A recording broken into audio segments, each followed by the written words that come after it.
All right, good evening. It is 7 p.m. We have a work session to get to, but before we start, we do have a few interviews.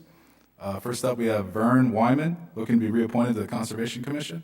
Vern, come on up.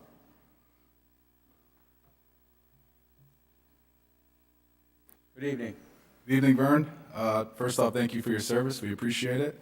And if you want to tell us a little bit about your experience, some of the things you guys are working on, and sort of what you see going forward with the committee. Sure.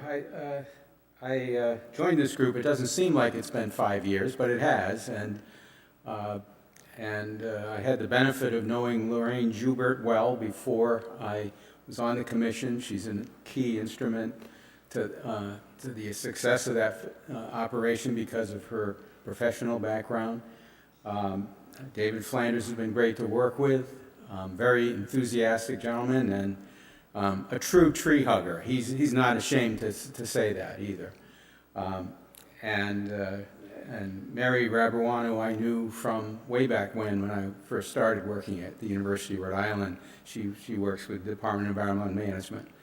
And I think what I saw was something that when I first started, I thought it had some broader boundaries as it relates to, say, land trust efforts and whatnot, but became clear to me that it was more focused on making sure that there's good recommendations coming from the Conservation Commission to the Planning Board when looking at construction projects, how they're carried out, the measures taken to ensure the environment's protected, and to come up, in some cases, with innovative suggestions to designers and engineers to make those happen in tough pieces of land or areas with wetland concerns, et cetera. And I think the commission has done a good job with that, partly because of the variety of backgrounds that the members are represented by.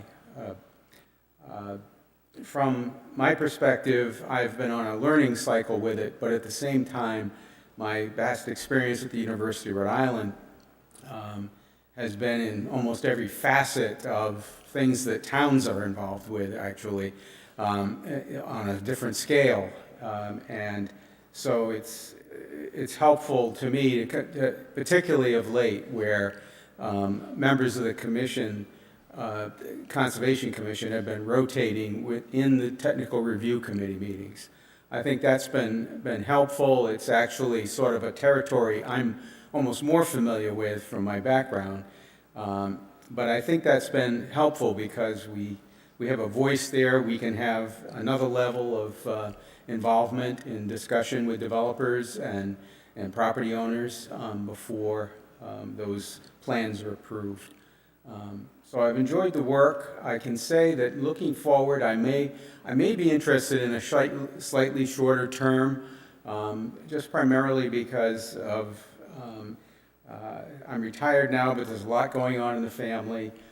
There's a lot of travel that got postponed that hasn't come to be as a retiree now, and so that's something I have in mind. But I'm comfortable and I feel very confident about continuing with the commission, just maybe not for quite as long a span here at this time of my life. Excellent. Thank you, Vern. Any questions from the council members for Vern at this time? All right. Well, we appreciate you coming. Very thorough. And you should find out tonight a reappointment, but thanks again for your service. Thank you very much. Next, we have Patrick Farrell, looking to be appointed to the Zoning Board of Review as an alternate. Patrick, if you are here, just come on up. All right, looks like he is not. We're going to move down to David Hill, looking to be appointed to the Historic District Commission. Good evening. Good evening, David. Welcome. If you want to tell us a little bit about yourself, your background, what you think you can bring to the commission, and if you've sort of been viewing or been involved at all in what they're doing, maybe you could talk a little about what you see and what you see going forward. You bet. I wanted to start by mentioning that I'm a retired Coast Guard captain, 35 years in the Coast Guard, and my wife, Dorothy, and I have lived all up and down the eastern seaboard and on the west coast and everything. And we retired in the Annapolis area, and we started liking this area. Our oldest son went to URI. I went to the Naval War College years ago. and we just started falling in love with Kingston, and particularly my interest in the historic district. So we moved up here. I went back to graduate school for another degree, and here we are, and just really enjoying ourselves living in Kingston. My background, again, I'm 35 years in the U.S. Coast Guard. Specific to historic preservation committees, I served in Maryland. I served on the Calvert County Historic Commission, and our aim was primarily to save historic tobacco barns. And that's primarily what we did, and also strike a balance between development and historic preservation and land preservation. Very rich area, War of 1812, Native American tribes, and so forth. I bring a lot of background in committee work and commission work and various things in the Coast Guard and outside. I'm a retired teacher. I taught at the National War College and the Eisenhower School for Strategic Resourcing at the National Defense University. And I bring a passion for history and historical preservation to the committee.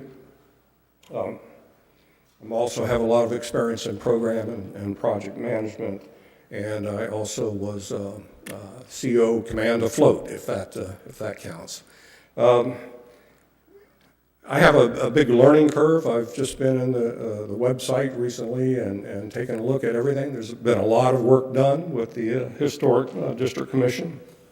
They're doing good work as far as I can tell, and I'm delighted to be considered. Excellent. Thank you, David. A lot of great attributes, a lot of great background that brings value to the commission. We like that. Any questions from the members here for David? All right. Well, thank you for your interest, and you should find out shortly. Thank you. Thank you. All right. I'll just ask again, Patrick Farrell, if you are here, come on up. Guess not. All right. We'll hold that one off. At this point, we'll enter the work session, and I'll hand it over to Town Manager Jim Maney.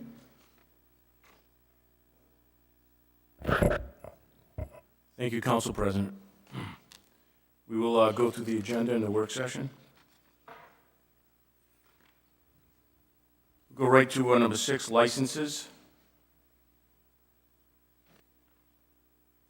A, B, and C are all consent agenda, so no need to really address any of those unless you have any particular questions.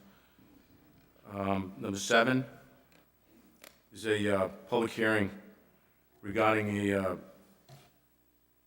long overdue request for a municipal court here in town.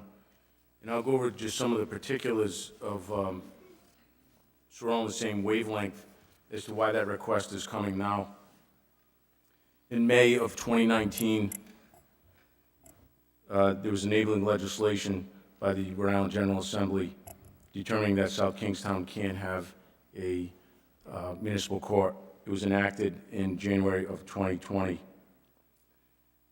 The date that we would be looking to make this court fully operational be at the latest July 1st of 2023. I'm hoping to even get it online a couple of months before that. The budget would be approximately $150,000 per year. And to give you an example of neighboring municipalities, town of Narragansett, which has had a municipal court for many years, their budget is $227,000, and their revenue was $383,000. The town of Westerly has a budget of $100,000, and their total revenue was $182,000. Out of the 39 cities and towns, 28 have a municipal court. Only 27 can hear moving violations. There's really two options where this court could fit. There's two models. One would be in the clerk's office, or one would be at the police department. After studying Westerly and Narragansett, which I was familiar with, I would respectfully ask that we put it in, that we have it in the clerk's office, so that there's no look of any type of bias or impropriety that it's a function to raise money, which it's not. That's not the purpose of a municipal court. So why do we need a municipal court? I've been here 5 months, and I've seen that the building inspector's hands are tied when it comes to any type of enforcement that they need to do in this town. They're not looking to be heavy-handed, they're not looking to be overbearing. It's just that when something needs to be addressed, it needs to be addressed in a timely manner. Our building inspector currently is working on a couple of projects here in town that, quite honestly, were blight to a neighborhood that have brought the neighborhood down a notch.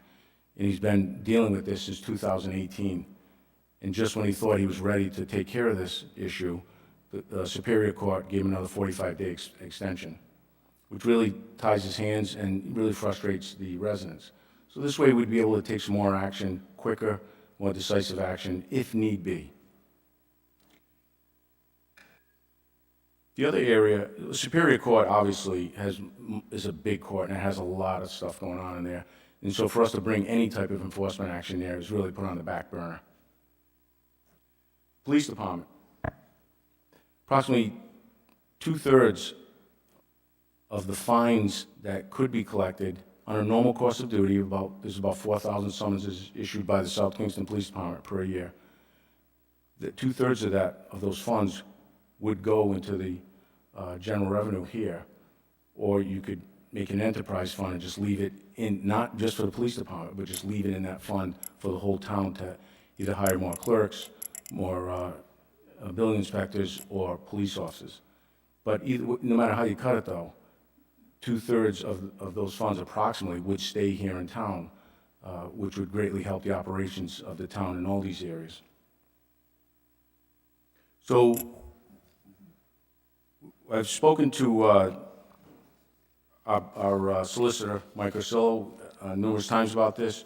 We have a package that Ms. Goins will be able to go over tonight and really get into more detail on what the request is and why it is. And then if you have any questions, we'd be happy to answer those.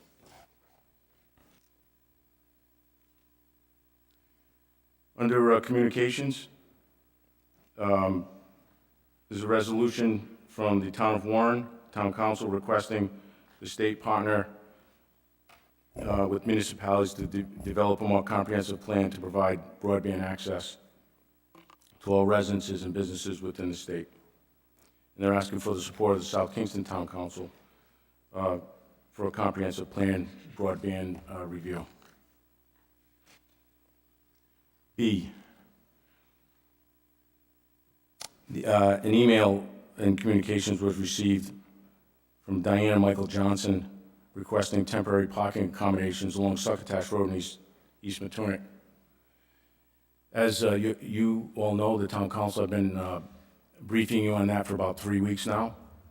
It's not as easy as it sounds. Just an hour before I came here tonight, I went back and looked at it again to see what the progress is. All the lanes are shut going in and out of East Matunic, although there is an area where construction trucks can get in only. There's major trenching, there are exposed wires, it's a major project. So it's not like it was easy to leave one lane open for traffic to go in and out. Although I did request that. I called the DEM director, called the director of enforcement, the chief of enforcement for DEM, and I called their director, their chief of parks, and asked them.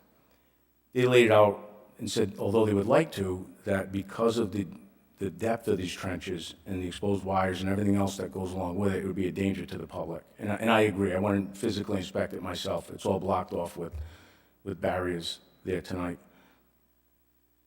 I have talked to Chief Moynihan, and he has been in contact with DEM. Because Succotash Road is a state road, and that is a state park, we would need some type of special permit to request temporary parking along the dunes. The chief is in support of it.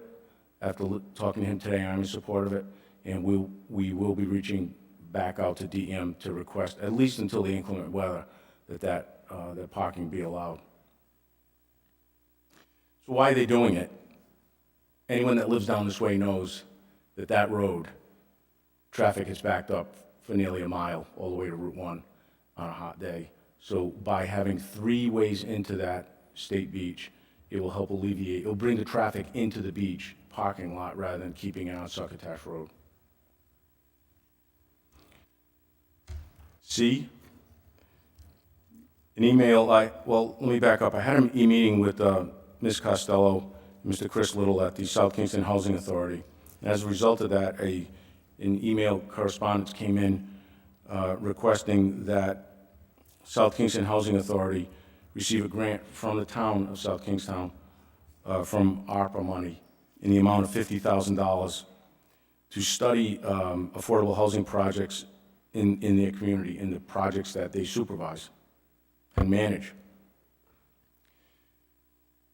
We have approximately $425,000 designated for nonprofit and social services in the rescue plan money that you as the council had approved, and also $325,000 in housing specifically. In speaking with the planner and Luke Murray, who are really managing the ARPA money, 2 things came out. That number, although it sounds high, about $800,000 approximately, $750,000 rather, there are several million dollars in requests. And to do this fairly and transparently, we need to come up with a application that anyone that's made these requests can follow, and then we'll bring those numbers before the council and the people that are requesting the money, and then you can prioritize where you'd like to see this money go. So I'm respectfully requesting that that be remanded back to the staff to do further study on how to do this in the most fair, equitable, and transparent way. Under D, the Waterfront Advisory Commission is requesting the town council to authorize full funding of the Marina Park Boat Ramp construction project.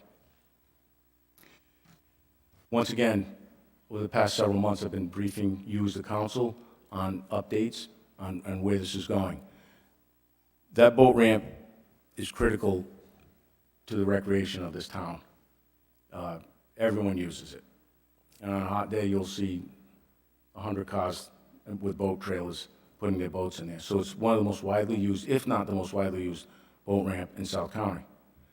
But it has deteriorated to the point where the town has to do something because the cement has rebar coming through it. It really is on the verge of being closed. We had approximately $300,000 in a capital fund to address this issue with the boat ramp, but the cost was nearly $600,000, $585 to be exact for a bid. I reached out to DEM, told them we were short a substantial amount of money. We're working very close, and we're very hopeful that this gap will be closed substantially in the next, I was hoping for an answer today, but within the next couple of weeks. We did put it out to bid. The bid was $585,000, as I stated, and the contractors agreed to hold that number for 45 days until we get an answer from DEM. DEM has been very responsive to our needs, and once again, I'm hopeful within the next week or two we get some good news on that. If there is any gap in that amount of money, we do have 2 funds available to us to draw from.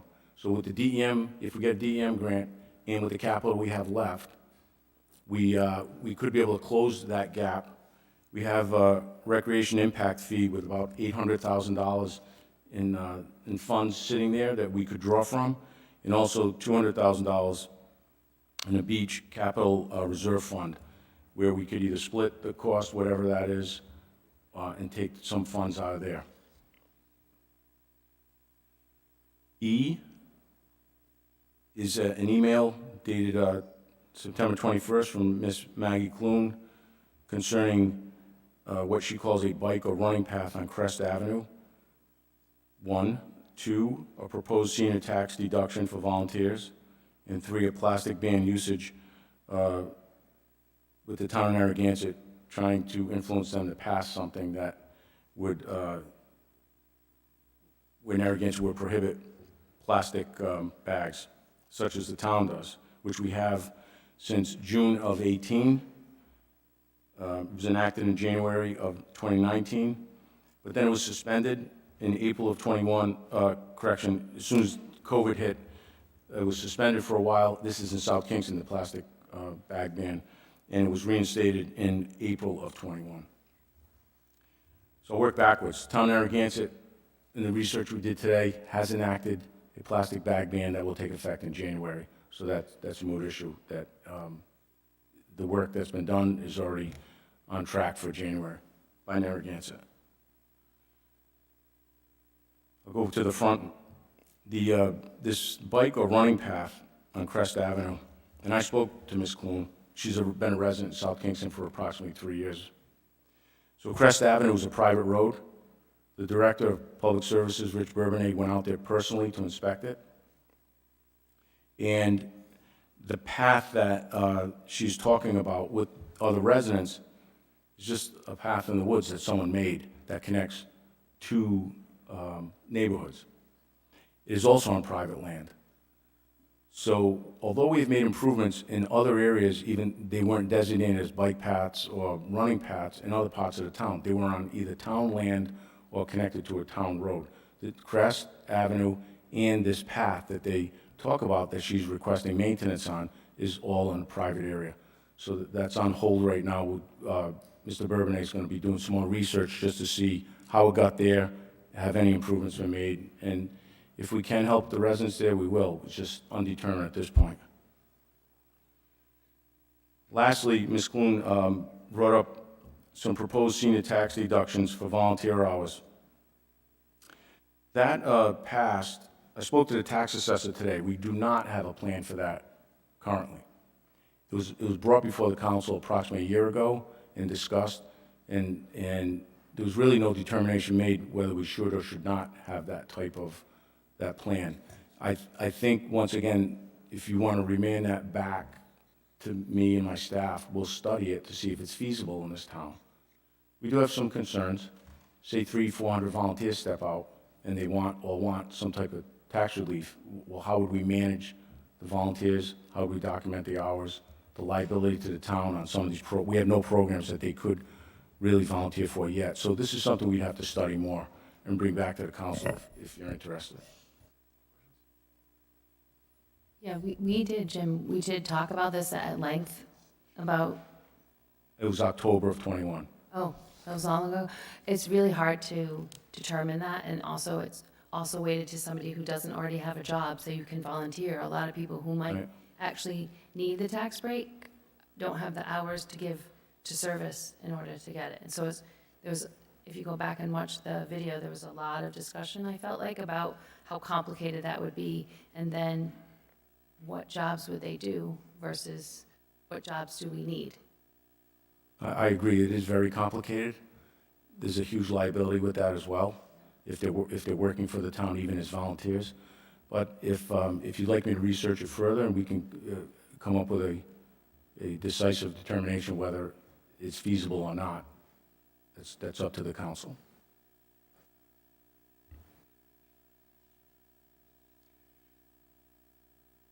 That's it for communications. Under the town manager's report, 2 out of the 3 things I was going to speak about, the municipal court and the boat ramp, we will be addressing on the formal agenda. But there's one area that came up just last week with some homeowners who live down by Truston Pond. So it's a federal wildlife refuge, as we all know, and recently there's at least 3 federal wildlife refuges here in this area between Narragansett and South Kingstown that have opened it up to hunting. And the residents of Connington Way, which is right past the entrance to Truston on the left, if you look at a map, their piece of land goes right in the middle of it. So they have some very valid concerns about safety. I did some research with the Wildlife Service, National Wildlife Service, with Mr. Charlie Vandermoor as the project manager. I called the head of DEM enforcement, spoke to them. And there's a list of things that checks and balances they put in place, which I'm confident will keep it as safe as possible in that area. And I can share those now, or I can share them at the meeting if you'd like.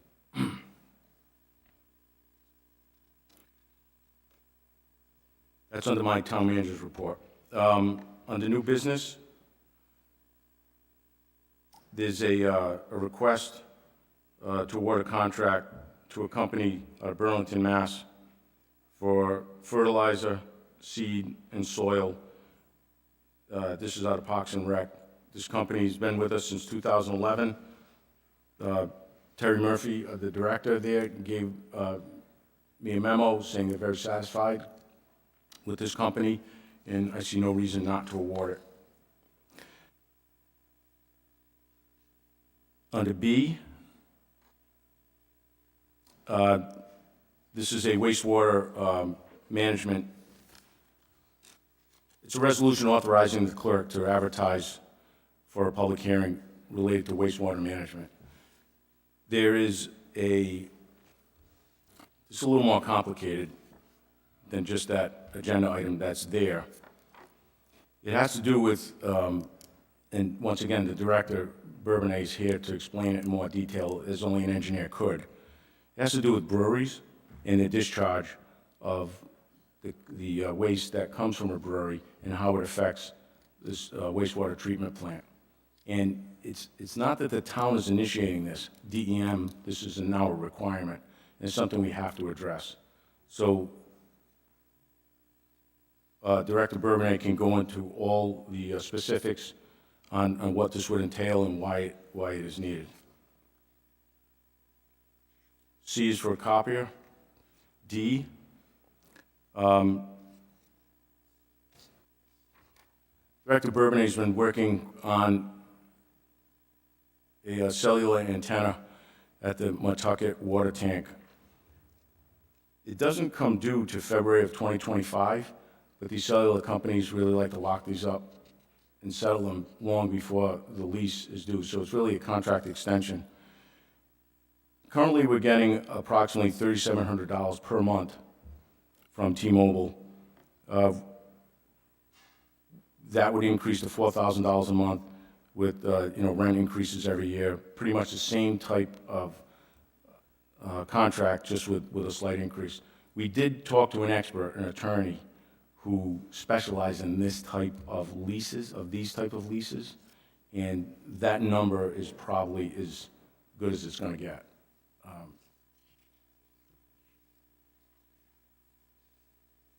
E, Mr. Mark Russo, our head of facilities, would like to award a contract to a connectivity point, which would give us an enhanced security system, card access for the Peacedale, Kingston Free, and Robert Hale Library for a total of $21,023. I went through the contract. It looks like it's really needed for safety reasons, and I think it's a fair price. F, for a truck. Whenever there's a request for a vehicle, I usually go out and look at the one that's being replaced, and because there's wants and needs. This is a need. These trucks that have been on the road 8, 10 years that are plowing snow, they're rusted through pretty good, and this is one of those examples. So I would support that this truck is needed and be approved by this council. I think that's it. All right, thank you, Jim. We got about 1 minute before 7:30 hits, but any questions from council members for the manager at this time? Patrick Farrell, if you are here, come on up.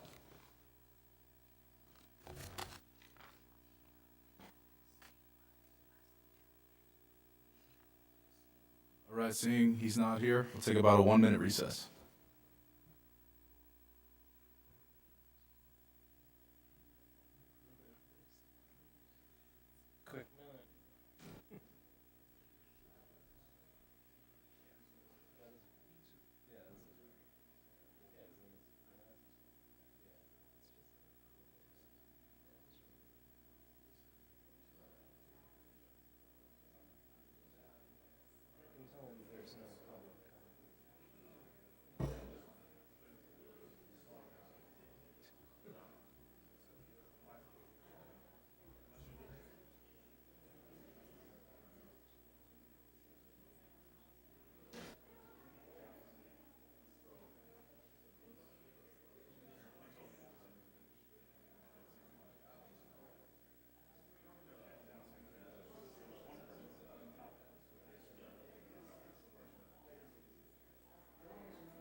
He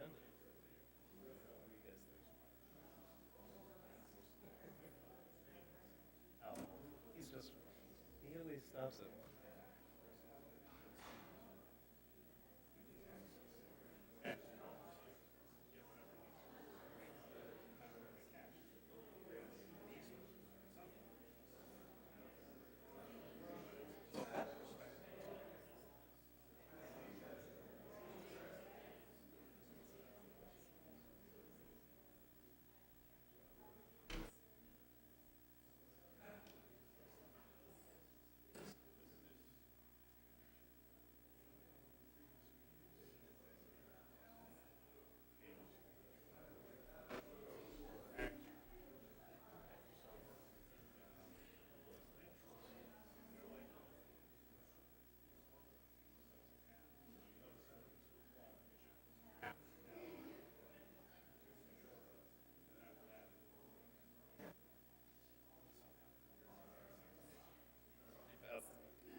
Good evening, welcome to Town Hall. It is a little after 7:30 PM, Monday, September 26th. We have our regularly scheduled town council meeting. First order of business is the pledge to the flag.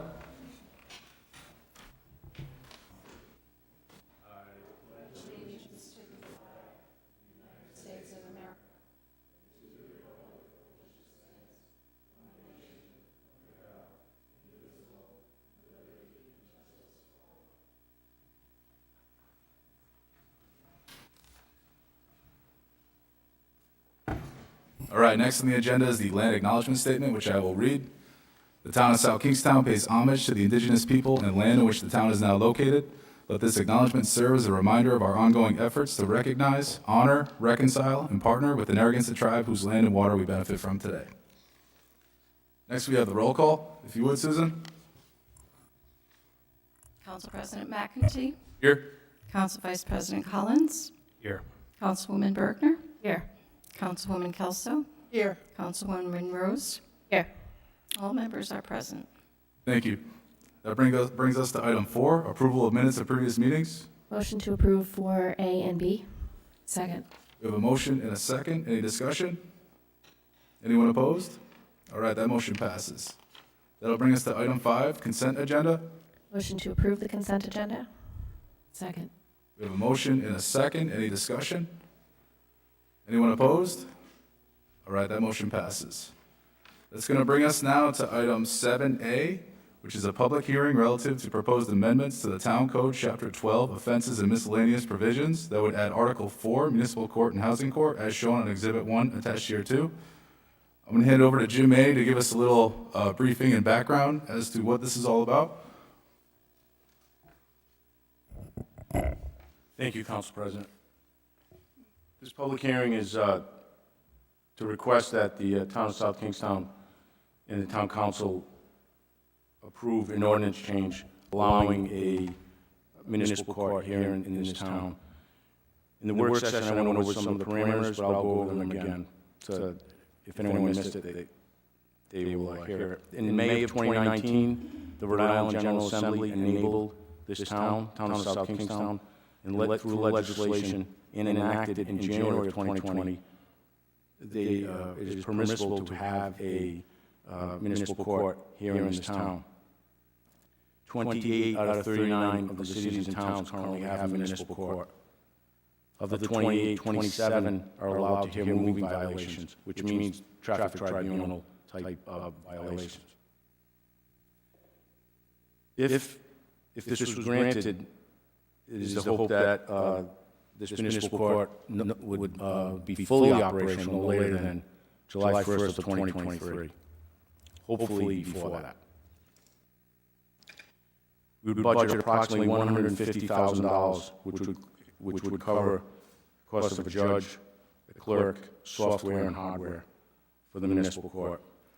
For a comparison's sake, the town of Narragansett, which has a municipal court, budgets $227,000 for their court last year, and there was $383,000 in revenue.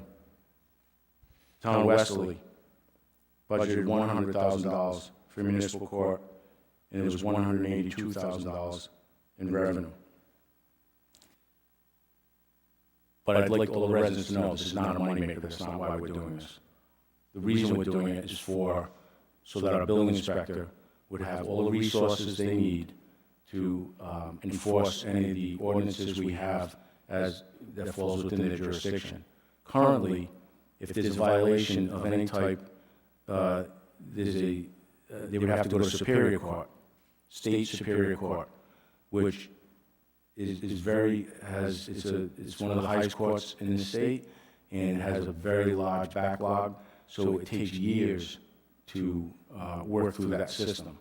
Currently, our building inspector has been working on a project to clear up 2 houses in this town that really are a blight to the neighborhood. They've been working on that since 2018, and when they thought they could finally clean it up, the court gave them another 45 days to the owner. The other reason why this town should strongly consider a municipal court is because of the fine structures that the police department has. Currently, almost all the funds of any violations written by the South Kingstown Police Department go to the state of Rhode Island.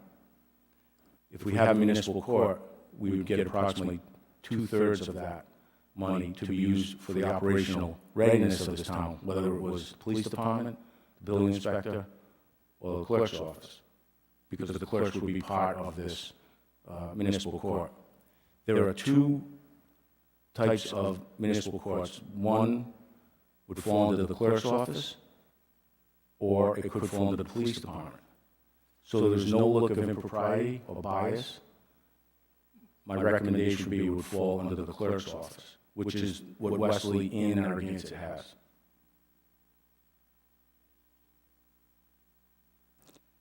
I'll now turn it over to our solicitor to answer any other questions or give any other briefing she'd like. As the manager said, this ordinance would implement the municipal court that's been enabled by the General Assembly. It's a relatively standard ordinance based on the other municipalities that have well-functioning municipal courts. I'm happy to answer any questions the council has. Thank you, Amy. Any questions from council members? Jess, go ahead. Where would the funding come from, the initial $150,000? That was the first question I asked. So we do have reserve funds that we can pull from savings, turnover savings from other positions we didn't fill or there was an overlap. But speaking to the finance director, we do have sufficient funds to get this fully operational. And in a worst-case scenario, it would take about 3 years to break even with the revenue coming in versus the outflow of money going out. Jess, any other questions for council members? The solicitor or the manager? All right, this is a public hearing, so at this time I'll invite the public to come up. This is specific to this matter, but if you wish to speak on it, I invite you to come up. We just ask that you introduce yourself, and we'll limit you to 5 minutes. So, first come, first serve.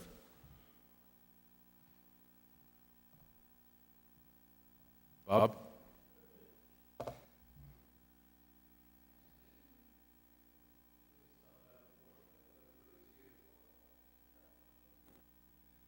Bob Traeger, Succotash Road. I just want to say that I took a couple of notes on what you just outlined, and I looked at it a little bit, but I didn't read the whole thing.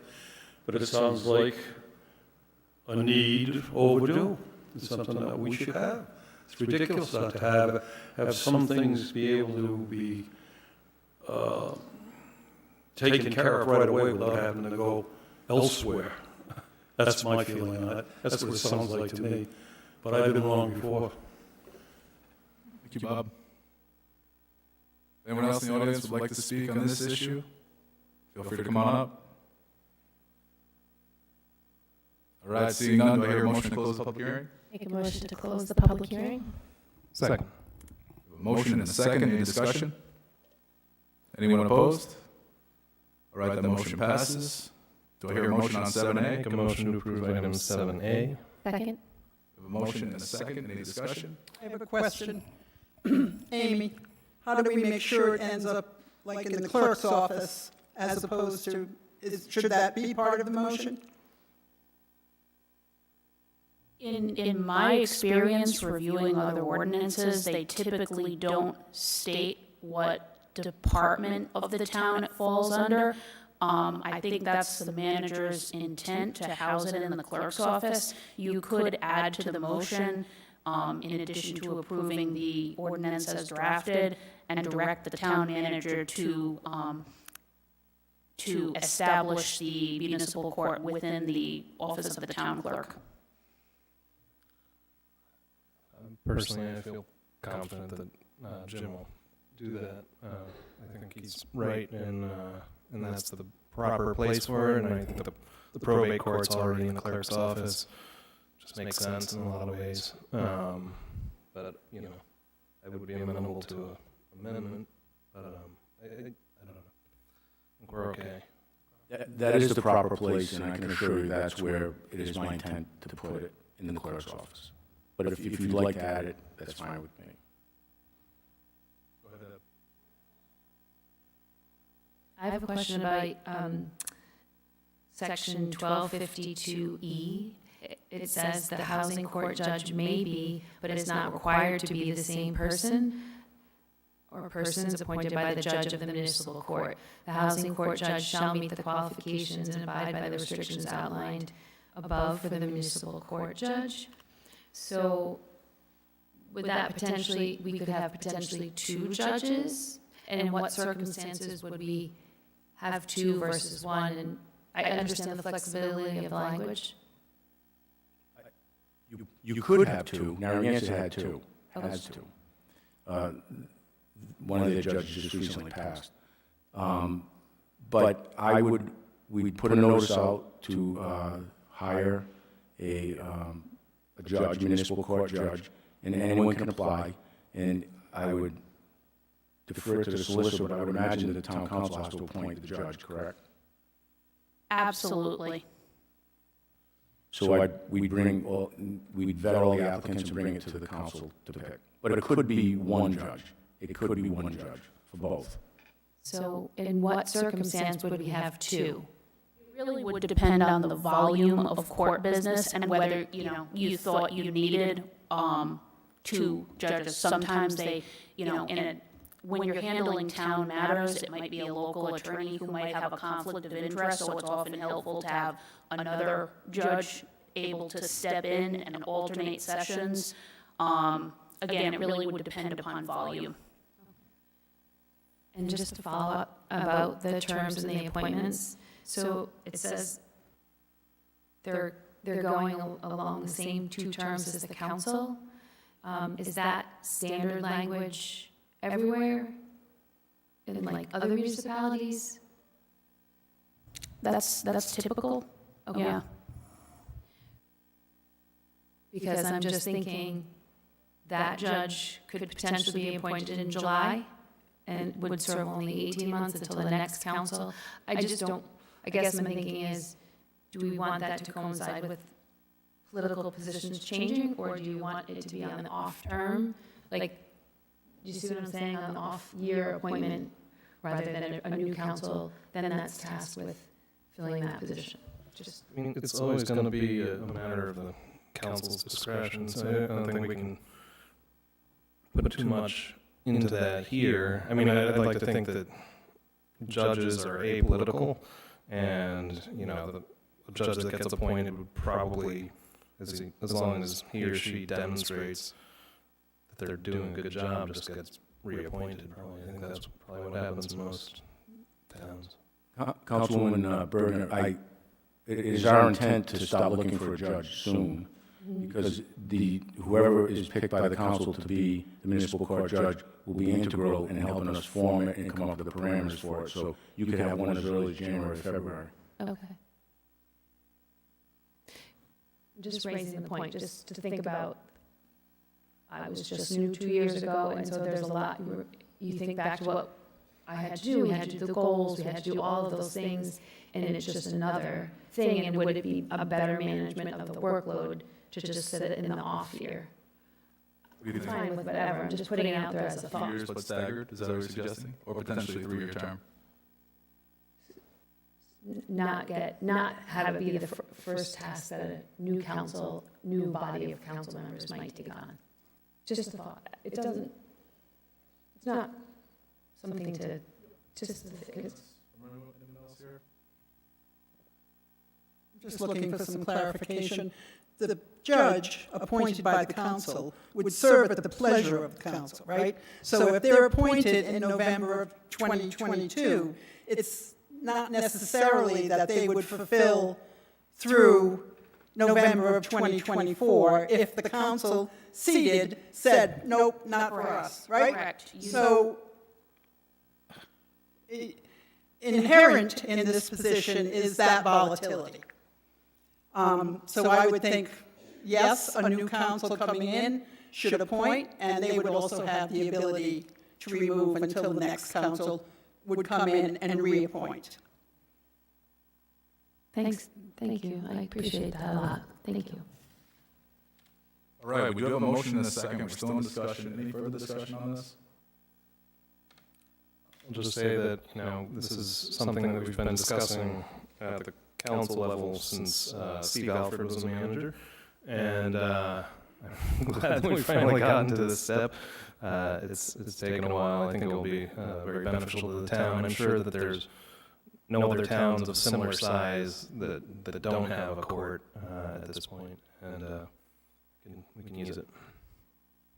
All right, I echo similar words as Abel Collins. I think this is a big step forward for the town. We've been sort of had this on the radar for a few years now, but to get it forward and get it moving is a big thing. And to have it up and running by before July 1st, 2023 is huge. So looking forward to getting this going and getting this started. But if there's no other discussion, is anyone opposed? All right, this motion passes. That's going to bring us to communications, item 8A, a resolution dated September 6, 2022, from the Warren Town Council requesting the state partner with municipalities to develop a comprehensive plan to provide high-speed broadband access to all residents and businesses. So what do we think on this one? Did the Director of Technology Services have a chance to give you an opinion on this? No, I'm sorry, did not. I think part of the big ARP funding specifically recognize the importance of getting broadband out to communities around the state and around the country. I'd actually like it better if the town didn't have to take on that responsibility and the state did it because it's better to have this centrally driven than have a whole patchwork of different broadbands, in my opinion. So I think it's a good resolution. I'd be supportive of passing it.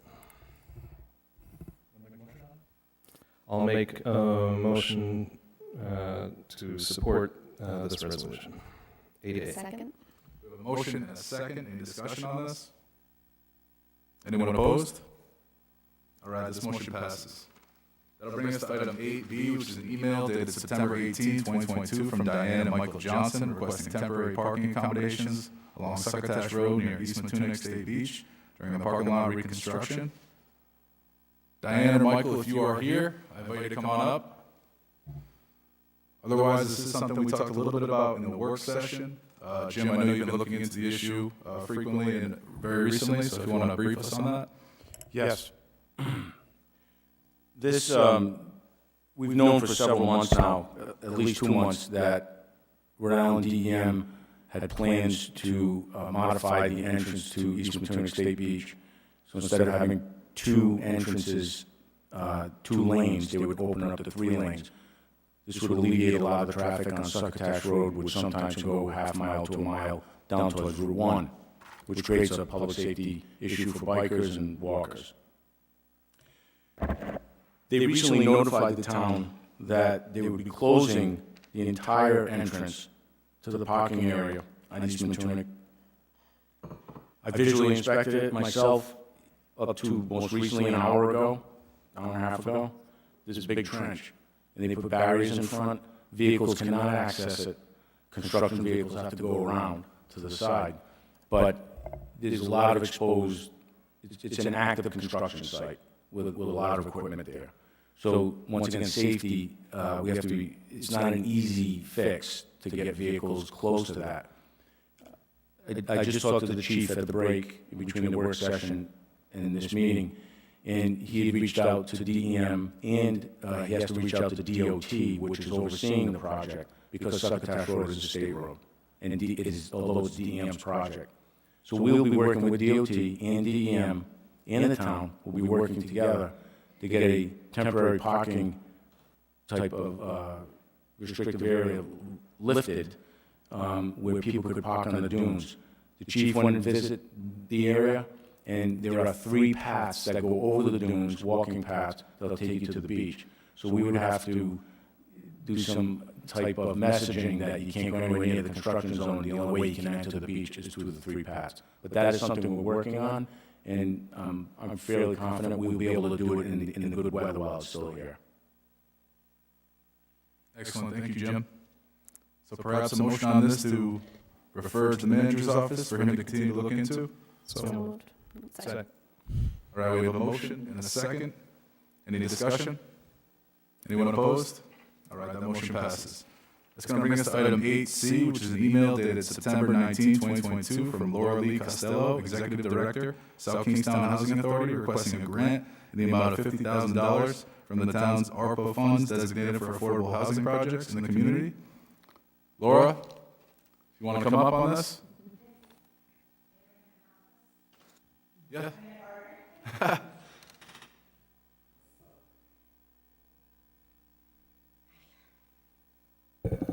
All right, welcome. We did receive your letter and your request, but if you want to give us a little brief here. Yes, thank Do you. us- I have to say my name and address. Yeah, go for it. Laura Lee Costello, I live in Narragansett on Palm Beach Avenue, and I brought with me this evening, or she came for her own volition, Linda Tucker, and she's on our board for our affiliated nonprofit.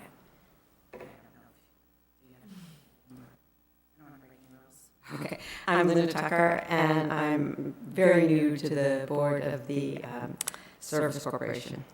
Excellent, welcome. So, thank you for hearing us. I know we've been here before, and I just wanted to, we weren't trying to circumvent any process. I recognize, Mr. Manny, that you have to go through the process. As you know, we have 10 acres, a half of which is seemingly developable, whatever that word is, land. We've issued an RFP, and we're working on repositioning our public housing, and so we're hoping to issue our RFP for a development consultant as well, so those 2 firms could work in conjunction with each other, rather than doing the public housing and then going to revisit the development piece. We have gone to the state. They bounced us back to you. They are working on how to manage and distribute their housing funds as well. As you know, what we're trying to address, as to the best of our ability, the housing shortage in South Kingston. And so I think our goals align with the town's comprehensive plans.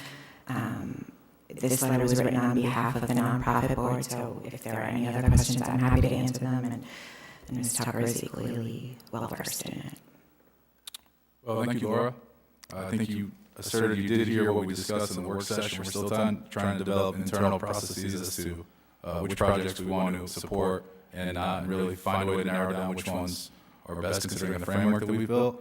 But if there's any questions from council members for Laura at this time? No, I just wanted to add that I did have a conversation with Chris Little, and when they formed the 501c3, and please stop me if I misheard it or misremembered it, they formed the 501c3 to help get grants, which is what we would want them to do, to go out and get all this money. They're sort of in a catch-22 that they're too new to be considered okay to get a grant. It's too risky because they're so new. And then, yet, if they don't get some of that seed money to go forward, they can't get other grants. So they are kind of spinning their wheels, and so they're looking to the town to help sort of kickstart that, so that in the future, they'll be able to garner that money on their own because of their good work. Is that? That's an excellent synopsis. Okay. So I just try to explain that to everyone who's wondering why you're here, why you're asking, and then why you can't go out and get the grant money. We sort of need to give them a little push, help, not push, just assistance. Or push, that's okay. So that's why I wanted to speak, so that the community, if they were listening, would understand what the ask was really for and how they tried with the Rhode Island Foundation and another one. Champlain Foundation, LISC, Rhode Island Housing. We've gone to the Office of Housing, Director Saul. Right. So we are hustling. Excellent. That's good. Well, we appreciate you coming to us, and we're going to vet out the request, and you should know in time. So. Awesome. Thank you for your time. I appreciate it. Oh, before you go, sorry. I just have a question for the manager. We hired a firm to help us manage these funds. I think it would be appropriate for you to let us know, when we talk about the vetting process, that was part of the reason we hired the firm, was so they would put in place a vetting process for requests such as this. So where do we stand, and when can we expect an update from that firm?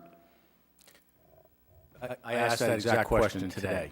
This Weston and Sampson is the firm that we hired. Their scope of responsibility was narrowed when the amount of funds was reduced. So I was told today that might not be in their scope of area that they would be working on. I'm going to get a definitive answer on that tomorrow. So I have no recollection of their funds being reduced when? Well, I believe, I'm sorry. Their original pie in the sky was 1.1 million, and so the second presentation of their bid was 500,000. Right, but they never presented that 1.1 to us. We were presented with their final bid, which did include much discussion about the vetting. So if you could get the answers to that, I would appreciate that. I will. Jim, absent the vetting process included in the scope of services that they will provide, you and your staff have adequate resources to take care of that internally without hiring external consultants to help you figure that out? Yes, the planning department has been working on it already, but it will be expedited very soon. And either way, I'll find out exactly if Weston and Sampson if it is in their scope of responsibility. If it is, then they're going to do it. Excellent, thank you. Could you possibly send us out an email with their scope so that we can make sure that we're on the same page going forward? So I just Googled in the email, it's August 25th. That was the final proposal. South Kings Town final proposal, ARPA funds. I have that. Revised scope of the letter, consulting services. I think that's all there. Thank you. So I'll make a motion to refer this back to town staff. Second. A motion and a second. Any discussion? Anyone opposed? All right, that motion passes. That'll bring us to item 8D, which is a memorandum dated September 21, 2022, from the Waterfront Advisory Commission requesting the Town Council to authorize full funding of the Marina Park Boat Ramp construction project, should alternative funding be unavailable. If anyone from the Waterfront Advisory Commission is present tonight, feel free to come up on this issue. Come on up.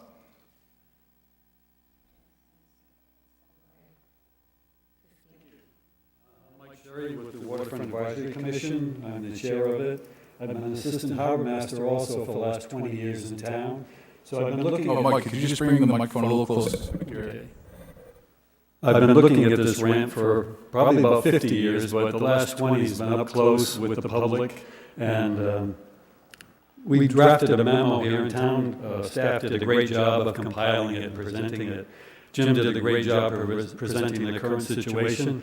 I'd like to tell you a little bit about the ancient history of it, since I go back 20 years trying to get this done. And we've gone through a number of aborted attempts through federal grants and the like, which turned out at the last minute to have all these strings attached that it found unacceptable to the town, where we have to do things in the future we didn't want to do. So it brought us to this point where we've actually done engineering, we've done cofferdams, we've done the whole enchilada here to get permits. So we're so close.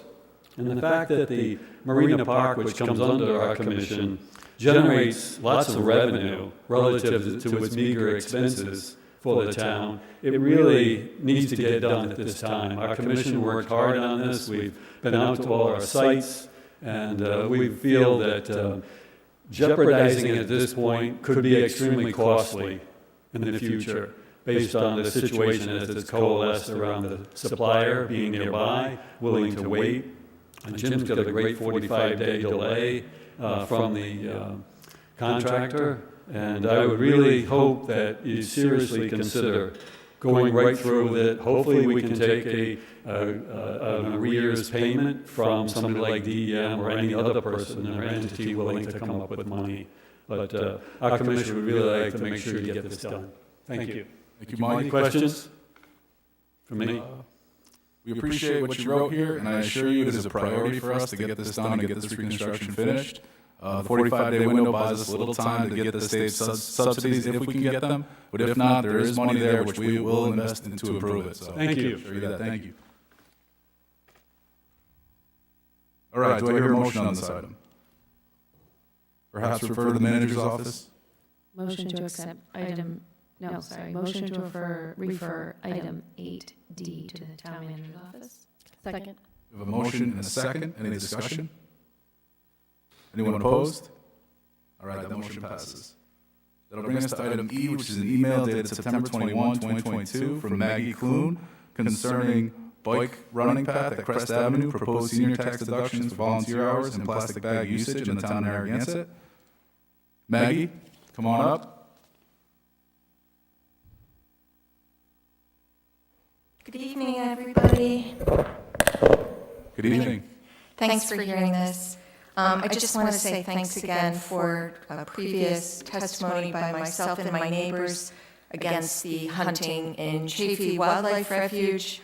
We really appreciate your support on that in previous years. So thank you so much. It's been so wonderful to wake up to gunshots all along of our property. So I live on Holland Drive in Tower Hill Heights. And so I'm here tonight to talk on behalf of myself and my neighbors about a path that is off of Crest Ave. It is the only exit other than Route 1 to our neighborhood. And so it's a very commonly used path off of Crest, which is a private road. From Wakefield into Narragansett. And it's very well known, the Prout School kids use it every single weekday to go running, to work out as athletes. And so whole teams come through our neighborhood from Prout through the bike running, walking path, and then into Narragansett to work out regularly. Seniors and everybody in between uses the path. So it's kind of a beloved path. It's well known. I did speak with Rich, the Director of Public Service, about the path. And there's like a little mystery about the path. Who owns the path? At first, it was thought that it's a public path. It's not. Then it was thought that it's a private path. But there's a mystery of if it is private, who owns it? He couldn't figure that out. There's no records that a private person owns it, and yet there's also no records that it was delivered to South Kingstown as a publicly owned path either. So it's considered, my neighbors tell me it's a paper trail. It's not a long trail, it's short. But it's been impassable for a couple reasons. One is nobody kind of trims back the foliage, and number two, it's been kind of dangerous in terms of the erosion that's taken place on the path. So I, as a neighborhood person, did something that others have done in the past, which is I just bought stone and dropped it, hoping that we could not break an ankle or twist an ankle or fall, which many people have told me they've done in the path. And my neighbor says that the running team from Prout backs up when they get to this path. And when the stone was dropped earlier this month, they were all like, oh, thank goodness. Oh, this is awesome, because they've been concerned about how they get through the path. Then, of course, there was a rainstorm, and the stone washed down the path, so half of it's great, and half of it's a major problem again. So I didn't know if there is any ability for South Kingstown to help out, kind of figuring out how to make this path safer for not just my neighborhood, but Proud School kids and everybody else that goes through from Narragansett into Wakefield as well. I'm just kind of stuck because it's a mystery as to, we have no idea who owns this path. So that was the first issue of 3 that I wanted to raise. So thank you, Maggie, for coming. I know this is an issue that's been bothering you and the neighbors around you, but the town manager's been looking into it, as well as the director of public works. And they believe that there's a little more research to be done to figure out what sort of options we can do as a town to mitigate any potential issues there. Okay. I think it's something we are still studying. That'd be great. Thank you. This is a great type of project for an Eagle Scout project. Just throwing it out there. I know they've done a lot of Do work. you know some? I'd love to. The South Kingstown Land Trust in the past has really partnered well with the Boy Scouts locally to do projects exactly like this. Very cool. I'm sure that they would be able to put you in contact. One of the problems is Kretz goes like this, so the rain just kind of goes rushing down the street pretty substantially, and that's how all the stone kind of gets washed to the second half. And so if there's anyone that would have some ideas, that'd be great. Yeah, in my experience, they even take all that into account and do the engineering so that it's actually... Oh, perfect. Perfect. Yeah, I mean, if there's anyone who could be in touch with me, I'd be happy to pass that on to my neighbors, and we're just trying to figure out how to prevent some kind of injury. So, okay. I also was going to suggest the Scouts, but also the Girl Scouts as well are an active community organization. So either the Girl Scouts or the Boy Scouts might want to take that project on. It's also probably something that you might want to speak with Prout about. Maybe they have athletic boosters or community service project, affiliated with the schools, since they're typically high frequency users. You might want to utilize the consumers of the path, I guess. Those couple things come to mind right away. And then... Yeah, I wouldn't know who to contact from Eagle Scouts, so and I'd be really interested to hear if the council has any ability to have South Kingstown work on it. And perhaps you want to talk to Prout, and maybe either in their development office or with their athletics office, they might be able to... There might be a great project for students looking to do community service. I think it would probably take an engineer, however, as opposed to students, because it's an issue of the water rushing through the path. It would be the same, I guess, with the Scouts, because they would need that same sort of engineering knowledge, too. Right. Maybe it'd be something you or I would want to look at. Their landscape architecture program? Yeah, I would hope the council could look at it some more. I mean, that's why I'm here, is hopefully that you all could help out as well. Yep, and we have town staff knows that they will be studying it a little more so they can understand it more. There's more research to be done on the specific plot of land which it goes through. So. Okay, great, thank you. The second thing I wanted to raise, I know that you talked about it in the work session, but I wasn't here for all of that, which is the $1,500 tax credit. I know that many of my neighbors are interested in that, some kind of action being taken to implement that in South Kingstown. And so I know you discussed it last year, but I'm not sure why it didn't go forward further. So about a year ago, we did discuss it. We did have the tax assessor prepare a report relative to potential options to make it work or a program to implement it. There's a little uncertainty around it as to how many seniors do we think that would take advantage of it, and what volunteer hours they would do, and who would manage them, concerns like that. But now that we do have a new administration with a new town manager and a new tax assessor, I believe it's something we could look into again and see if it is feasible. That would be awesome. I'm a senior, and I know seniors only, as we get older, make less money, and taxes are going up, and property values have gone up without seniors necessarily having more resources to pay the extra taxes that we know are coming. So it'd be a really helpful thing for many people. I know it doesn't seem like a tremendous amount of money per year, but for many seniors, especially with inflation and taxes going up, it really can make a significant difference. So if there's a way to implement that soon, that'd be great. And then the last issue for you, that's an easy one, because Narragansett's plastic bag ban ordinance will take effect in January 2023. Perfect. Thank you so much. Appreciate it. I just wanted the council to be aware, if you're not already, that the General Assembly enacted a statewide plastic bag ban law that will take effect either on January 1st, 2024, or 1 year from whenever DEM promulgates regulations. So once that ban takes effect, it will supersede all the various municipal bans that have already been enacted. South Kingstown has, really been ahead of that curve in doing that, and it's such a shame that it has to, go on for another year and a half. But thank you so much. Thank you. All right, do I hear a motion on this item? Motion to refer item 8E specific to the running path at Crest Avenue to the town manager's office. All right, we can take this in parts, I guess. I wouldn't know, I don't know.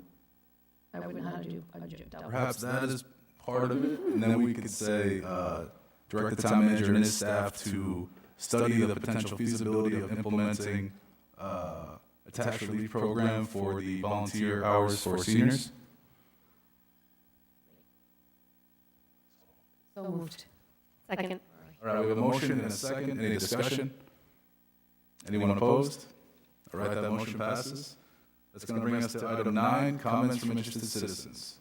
So at this time, I invite anyone from the public who would like to speak about any issue at all to come up to the microphone. I just ask that you first introduce yourself, and we're going to try to limit you to 5 minutes. So with that said, first come, first serve. Ken Burke. Thank you, Council.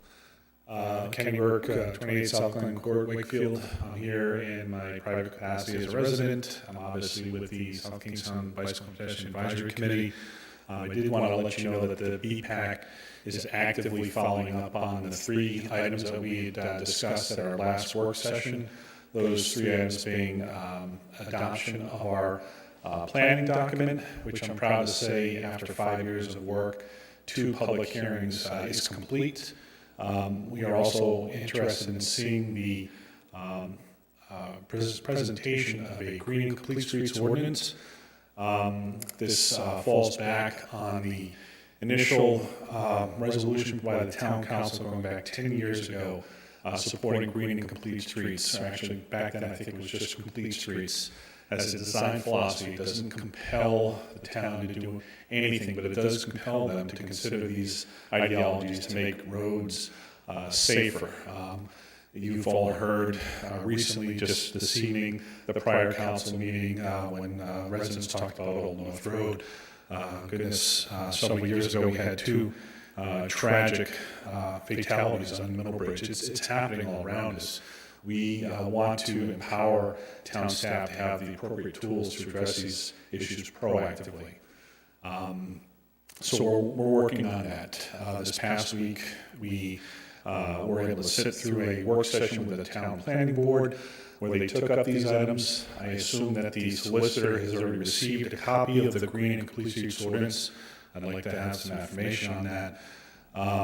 We also, that same night, I jumped on my bike and pedaled over to the Guild. The Recreation Commission was also holding a meeting. This is the second presentation we did for the Rec Commission. They very much enjoyed the presentation. We had some great dynamic discussion on what would you do, for example, for, I won't name it, but they talked about a specific subdivision in town. How would you make it more accessible? And it was great because we could have an active discussion on options. Again, nothing compelling anybody to do anything out of the ordinary, but it was a great discussion point. Tomorrow evening, we're invited guests of the Friends of the Saugatucket to talk about the Green and Complete Streets Ordinance. We have alignment there with a local grassroots organization in terms of the green component of that draft ordinance. And, over the next few months, we will continue to do our outreach and work with town staff through the manager and his office to ensure a successful presentation of these elements by the meeting in November. So I just wanted to give you a quick update from my perspective. Thank you. Thank you, Ken.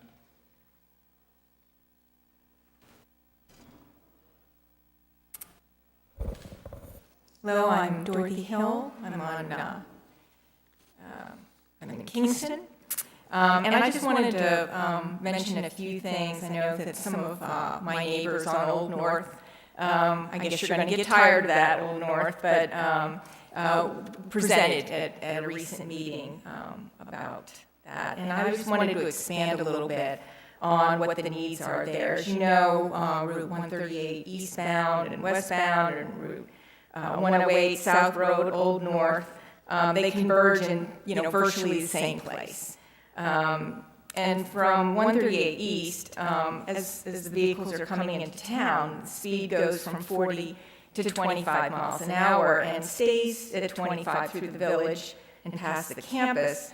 Regardless of the influx of URI students, the problem along the corridor is that the streets don't have any calming features that require the traffic to slow to 25 miles an hour. So people pretty much rush through their, huge trucks just trying to get through 138. And then I see students and members of the community walking and biking along Old North Road and on Briar and Fortune. All these streets have gaps in the sidewalk. So you'd be walking along, and then it ends, and then maybe it starts on the other side of the road, and then that ends, and then students are walking in the road. And if it's not that there's a gap, then there's overgrowth over the sidewalk. So it's really hard for students and people in the community just to move around. So the speeding and the lack of sidewalks, I think, are public safety issues that the town should address. And not just on Old North, that's just one example, but it's a really good one because it's a road that I believe the town is in the process of repaving. So, these public safety issues can begin to be addressed through the adoption of the Green and Complete Streets Ordinance that's currently being reviewed by the Planning Board. The Bicycle Pedestrian Advisory Committee's presentation to you in June, and I'm a member, presented the complete streets and told the town that these are the screening tools that you need to assess streets such as Old North. And I understand that the town is looking to repave Old North, maybe in the spring, but as far as I know, nobody along the street has been notified of this, and I don't know if they will be or how this happens, but if Complete Streets is adopted as an ordinance, the town staff would be required to ask the public for their input, for the people that use the streets, the people that walk and bike and drive on the streets. So adopting Complete Streets as an ordinance doesn't mean that you're going to take Old North Road bike paths on both sides. That's not what it means. But it will compel town staff to review Old North Road for safety issues, make suggestions, and listen to what the public, especially the folks that live on Old North and the side streets have to say before they start work. On another issue, I saw a press release today from Senator Reed's office that, you know, his efforts have delivered $14 million in federal funds to help replace the bridge sections on East Bay bike path. And I want to see Senator Reed deliver for South Kingston as well. I think that through the bike and pedestrian master plan, we have a lot of ideas as far as what can be done to improve biking and walking and safety in South Kingstown. And I think that if that plan is approved and adopted, the town's in a better position to start asking for funding for bike and pedestrian projects. And then finally, I'm a rider on the bike path, and frequently I chat with people about what their experiences are in South Kingston. On Saturday, I chatted with Tom once I caught up to him because he was on an e-bike. But he said that all this, as soon as he got his bike, it opened up this other world for him, and he has left his car at home, and he's been biking to work every day. So that's one less person who has a car on the road. And those are things that I think the town should be forward-thinking. And how can we assist people that have e-bikes as they're coming? And how can we make it safe for them to get from their home to their work and keep some cars off the road? Thank you. Thank you. I do have a couple questions on this. Is Jamie Rabbit present at this meeting?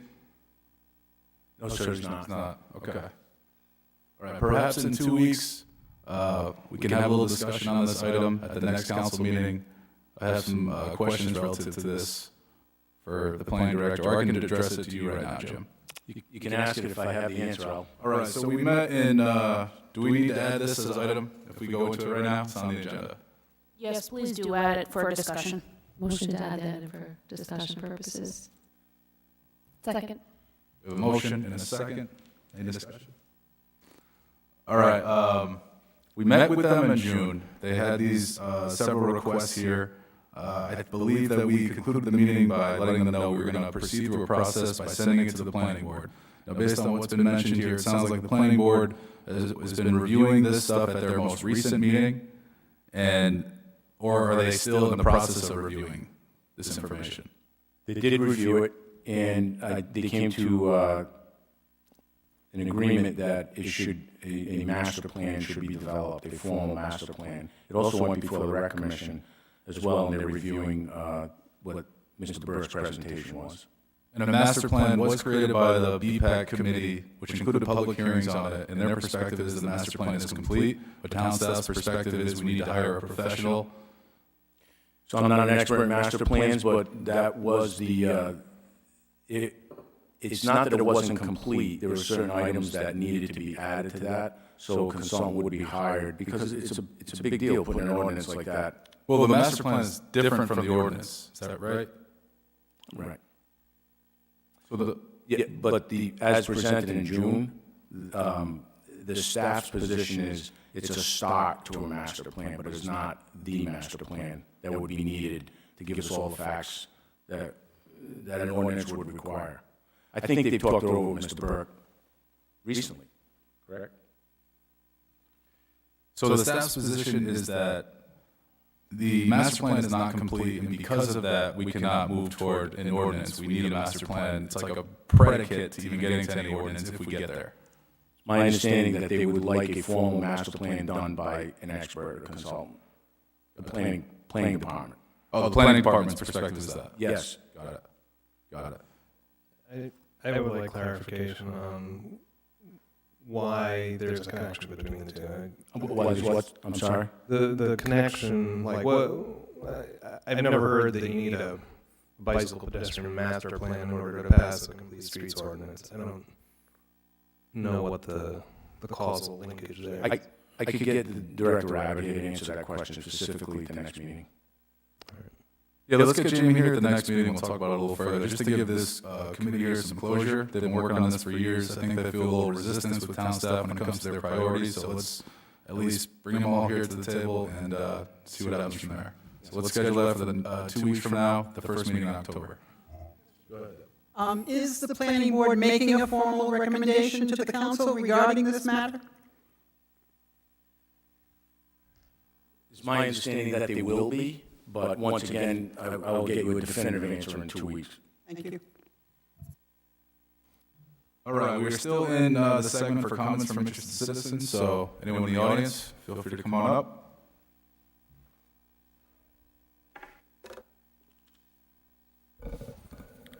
Good evening. I appreciate the opportunity to speak tonight. My name is Mark Yudlowski. I'm married with 4 kids. We live at 15 Marion Road, and we've owned our home since 2013. Our neighborhood is comprised of Little Rest Road and the connected loops of Marion Road and Parkwood Drive. Little Rest Road connects to Route 138 on the north and to South Road on the east. This arrangement presents a tempting bypass for drivers that want to avoid the stoplight, Upper College Road, or the congestion at the intersection of 138 and South Road. Drivers choosing to cut through our neighborhood often do so at excessive speeds without regards to the 2 three-way stop signs located at both intersections at Little Rest Road and Marion Road. Obviously, the situation creates an increased risk of danger for our residents in our community who enjoy walking, running, biking on our roads. These intersections are also bus stops for our children who are often picked up or dropped off during high traffic times. In the past, I personally called SKPD to report excessive drivers or excessive speeding and stop sign violations. On April 21st of this year, my son was almost hit by a dark blue van speeding and creeping through a stop sign. He was fast enough to catch a license plate, and I filed a report. Despite that, I've noticed recently an increased number of lead-footed drivers who are apparently colorblind in the red spectrum, and felt that I needed to do something a little bit more for the safety of my children.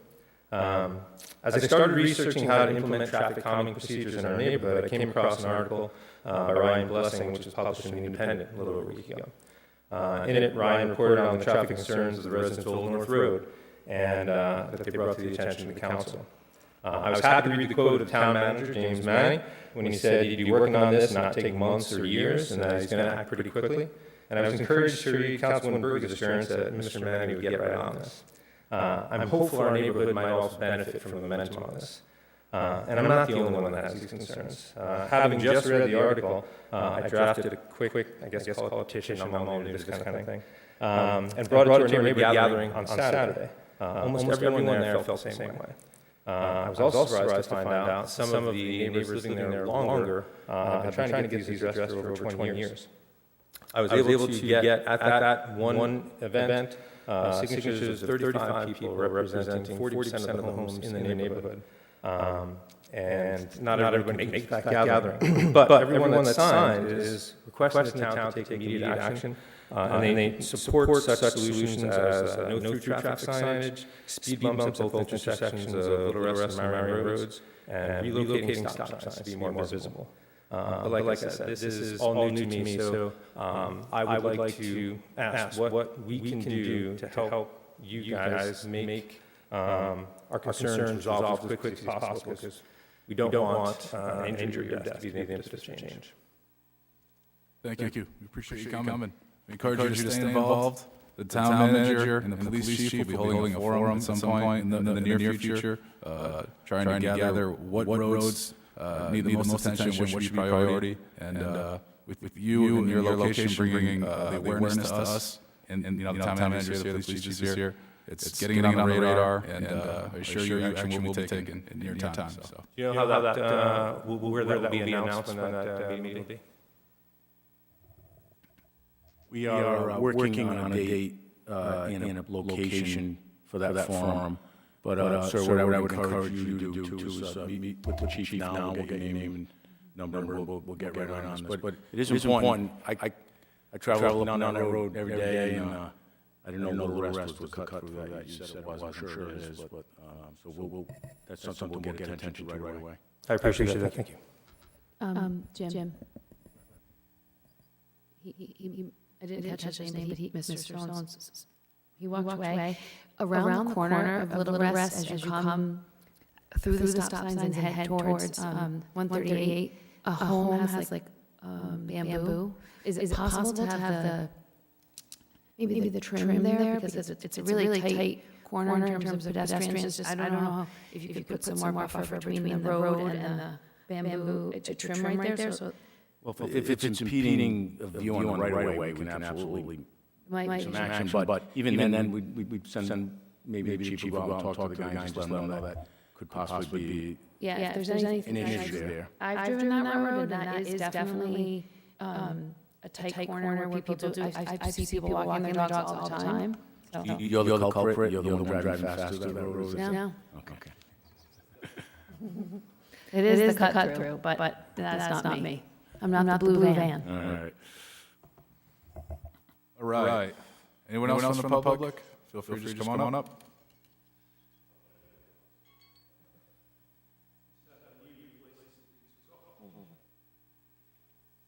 Begin to act up a little right now. Bob Traeger again, Sussex Road. I'm going to make a couple of quick ones on things that have happened right here tonight. Number one, the thing that's happened to me, and I think you've heard me say it more than once, the need for public to get up here at public forum and participate. And my heart is warmed tonight to see 3 or 4 or 5 people instead of just having to listen to me with my gobbledygook that I come up with. Anyway, the beach parking, I hope you can do something so allow people temporarily to park alongside the road so they can walk down and take a look at the beach.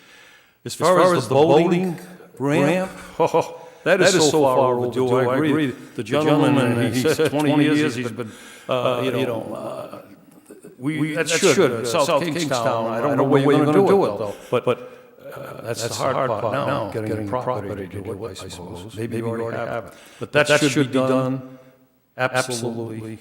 It'll bring money in. That's going to, the long run, that's going to bring people here instead of going down the escape road into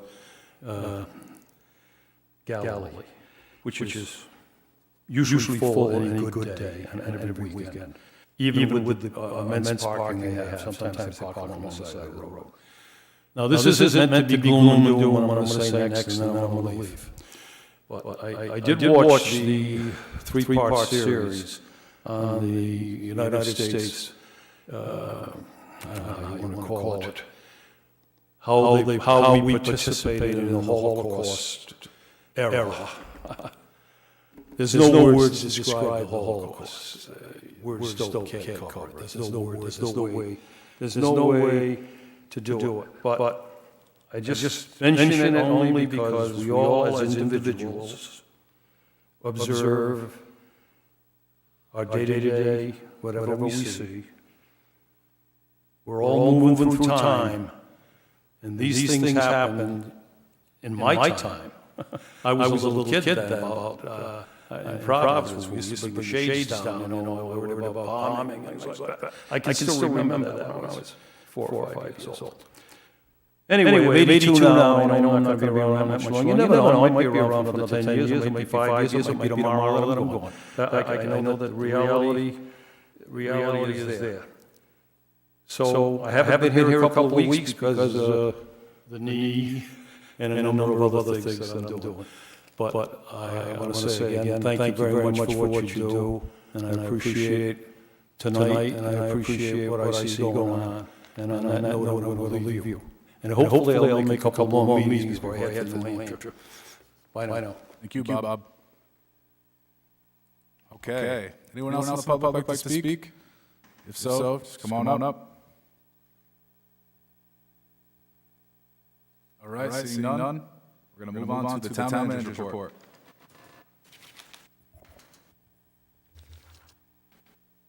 Last week, I met with 3 residents at their request regarding some concerns they had over hunting season opening up Truston Pond on the National Wildlife Refuge area. They were very concerned about their safety because they live on Cottington Way, which is just south of the entrance to Truston, and that piece of land goes right into the first third of the refuge. So they were concerned that there would be hunters in and around their property. The I contacted Mr. Charlie Vandermoor, who's the project leader for Trust Pond, to relay these concerns. They had met with him before, but I figured I'd give him a call and talk this through. He sent me, as promised, he sent me an email with several areas that he assured me he would address when this hunting season opens there. The National Fish and Wildlife has, across the United States, been opening most of their properties to public hunting, regulated public hunting, because of the explosion of the deer population in these areas. So there's 3 in this general area alone between Narragansett and South Kingstown, not including Block Island, which opened a big tract of land there. I'll go over some of the safety plans that Fish and Wildlife has. And once again, I also discussed this with Rhode Island DEM, Chief of Enforcement. So the first thing is, this is bow hunting only, not firearms. And it's for a 2-week period where 10 hunters per week will be allowed. And they will be given instructions on where to go, and they cannot just roam that property anywhere. There's a designated area where they will be allowed to hunt. The state law requires that bow hunting, whether a compound bow or a crossbow, that it be within, that you cannot hunt within 200 feet of an occupied dwelling. 500 feet for a firearm, but that doesn't apply here. 200 feet from an occupied dwelling with a bow. The first change that Mr. Vandermoor agreed to make was that he would repost the area around Coddington Way to ensure that no hunters go in between 250 to 300 feet from their properties. So that's a major safety improvement. That was one of the requests these 3 residents had, and he agreed to it. They will identify a safety zone specifically for the hunting. So there's many tracts of that land that will be off limits to hunting. And while those 2 weeks of hunting are going on, they will close the refuge for any other type of activity. So there won't be anyone walking through there without them knowing about it. Maps will be provided to the hunters. They'll be advised of apps to use on their phone, which will locate themselves in real time in the properties that they're close to. Obviously, every hunter must have a valid state hunting license with the appropriate tags and a safety course that they attended, certification for bow hunting, which is an archery proficiency certificate. They will be required to park on the refuge in a specific area, eliminating any congestion, and also the trust can keep an eye on who's in there to ensure that only hunters are in that park. Public notice will be given before the hunt. A news release has already been issued, but there'll be others on the Refuge website. Federal law enforcement officers will be covering the hunt to see if there are any infractions. If the hunters do commit any infractions off of the refuge, Rhode Island DEM would have jurisdiction of that. I contacted the 3 residents, told them I was in contact with Mr. Vandermoor. They're satisfied with that. So I'm confident as a hunter myself, looking at the restrictions in place, that this should be a regulated, safe hunt, respecting the property rights of the residents that live there. That's all I have, sir. Thank you, Jim. Any questions for the manager before we move on? This segment is sort of reserved for council only. But Jim, can you clarify? Sure. So the 2-week hunting periods, one is in November, one is December, but this is only for the Trust Pond area. So, ma'am, where you live, I'm not sure where. I know where you live, but I'm not sure what the dates will be for there as well. But they really restricted it here just for 2 weeks only, so this might not be applicable to where you live. Thank you, Jim.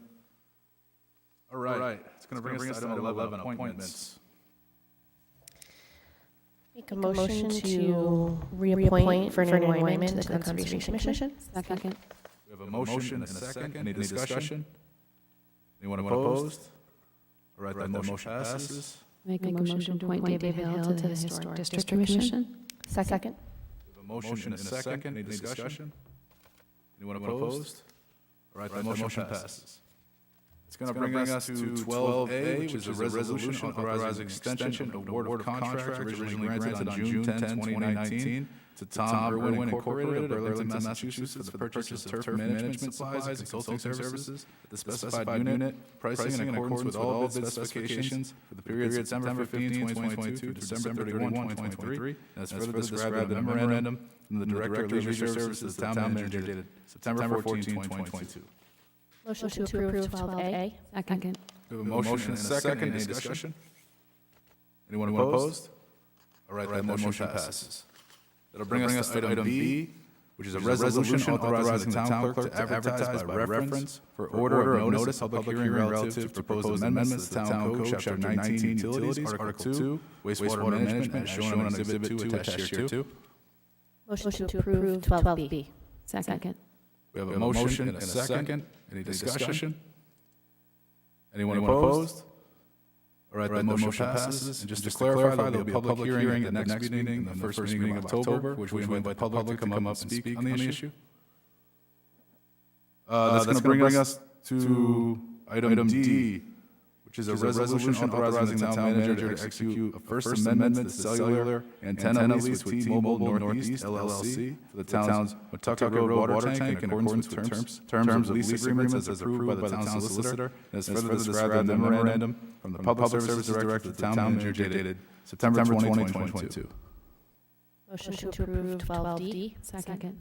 We have a motion and a second. Any discussion? Anyone opposed? All right, that motion passes.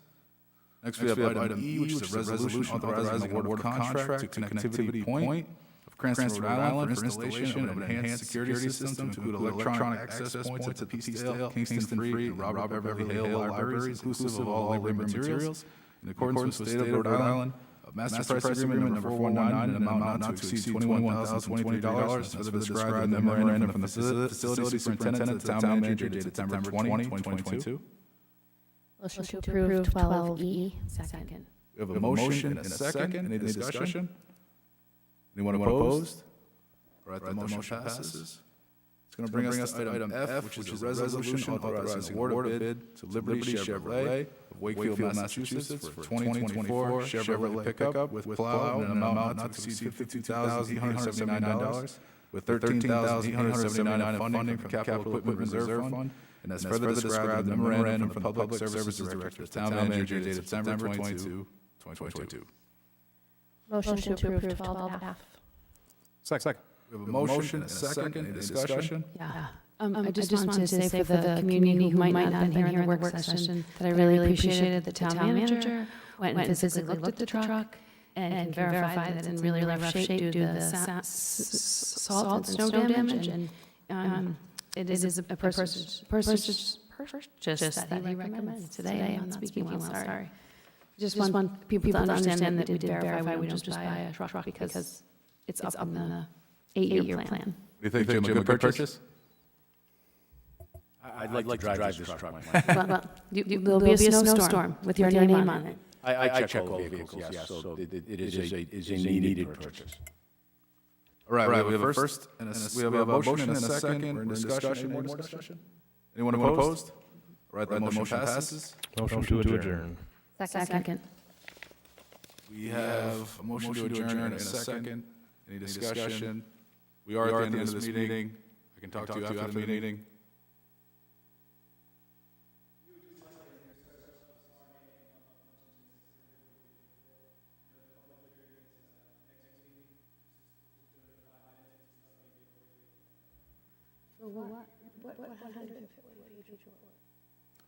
He's referring to the wastewater management applications, public hearing, takes like 2 weeks. All right, before we adjourn, I want to give them the opportunity to at least say hello, who they are. So, Is that a motion? Able to adjourn? Or are you not willing to do that? I don't understand what's happening exactly. Amy? To the council, if you want to adjourn or if you want to reopen public comment. Well, it wouldn't really be public comment, it'd just be added item specific to allowing them to speak on their concerns. Correct? Then you can ask the council to add that to the agenda for discussion.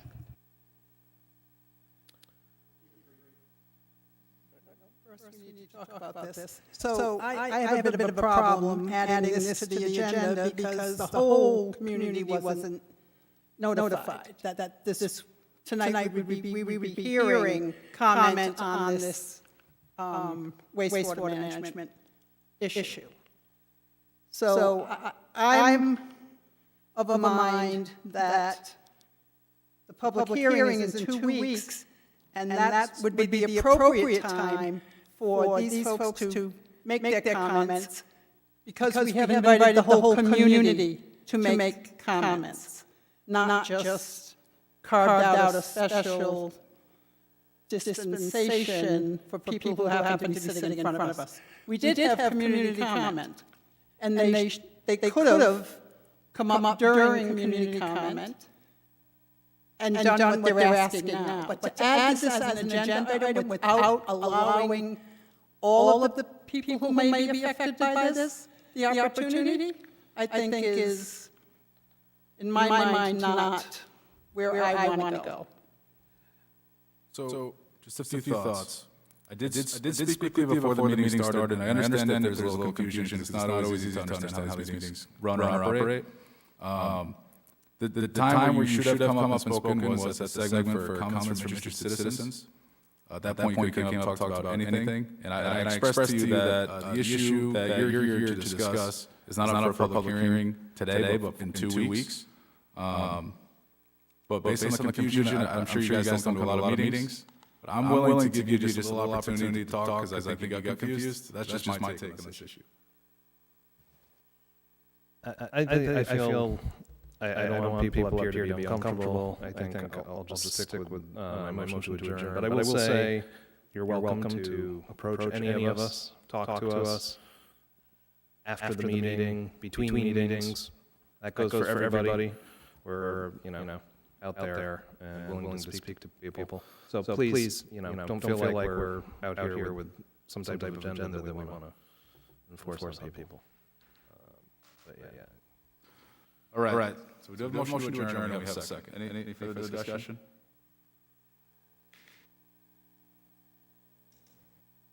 Deb, any thoughts? I just feel, I would welcome anyone, like Abel said, to come and talk to us. I feel like if you present this information here now, many people might want to hear what you have to say or listening in 2 weeks. And so it would be more important for you to say it in 2 weeks so that the community, I don't even know what you're going to say, could respond to that, understand your point of view. And if you only give it now, don't give it then, it's not fair to the people who show.